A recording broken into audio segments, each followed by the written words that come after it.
Hello. Yeah. So good afternoon and welcome everyone to this session on John McLaughlin. And so some of you may know, in case someone doesn't know, yesterday, January 4th, he was born in 1942. So that was his 83rd birthday. So you can take it that this is something like a celebration of his musical life today, and we will be going through his musical journey till date, and let's all enjoy the session as we go along. My name is Ramesh, and I'm just a music fan, and some of you know me. I've been coming here from Bombay and sharing the presentations with you. So let's go ahead with the journey of John McLaughlin till date. John, everyone likes to call him John in a way as if, we are very close friends. But for our discussion, let's call him JM. So JM was born Jan 4, 1942 in England. He came from a musical background.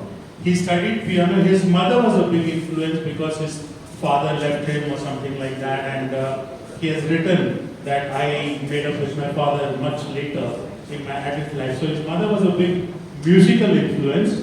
So she taught him. She was a classical, classical musician. So she had a huge influence on him, and he studied all violin, piano, and tried as a guitar.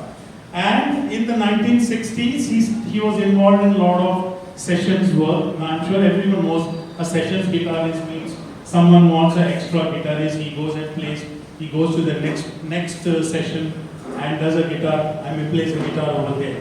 So he was a sessions guitarist in the 1960s, and then he did a lot of work.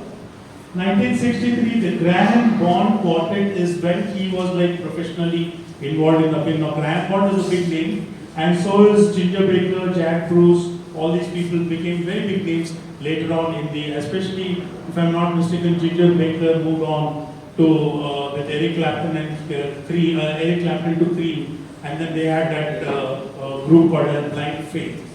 So that, of course, they went into the rock stream, but McLaughlin JM continued in a different way.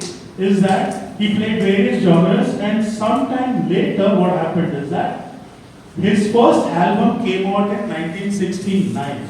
It had multiple influences.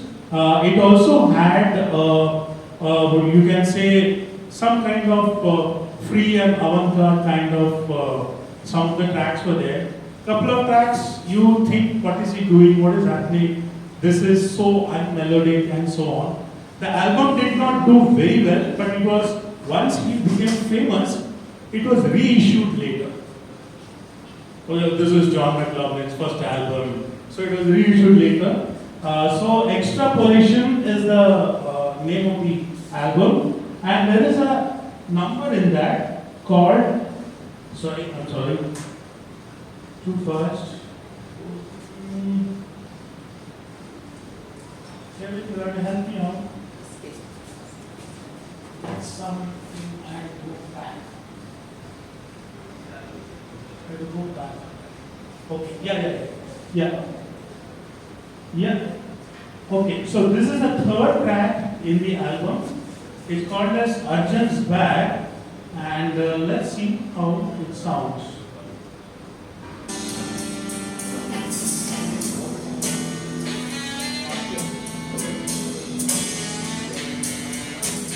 Just listen to the track for a minute, and then later we can